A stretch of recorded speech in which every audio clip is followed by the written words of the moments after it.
Maswerteng hapon po mga ka-STL. Narito na po ang resulta ng STL Batangas. Para sa araw na to, 2nd draw, January 25, 2026. Araw ng linggo. Naway ang mga natayaan nyo pong mga numero kanina ay manalo nawa ngayong hapong ito, 4:30 PM. Kaya kunin nyo na po ang inyong mga ticket. Narito na po ang resulta.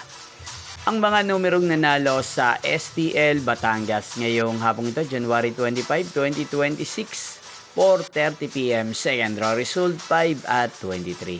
In exact order again, 5 at 23.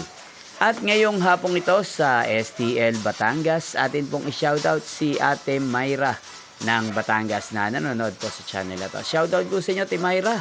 Sana po'y nasa maayos kayong kalagayan. At sa lahat po ng mga taga Batangas, shoutout po sa inyo. Inyo pong napanood ang resulta ng STL Batangas. Magkita-kita pong muli tayo mamayang 8:30 PM. Thank you for watching.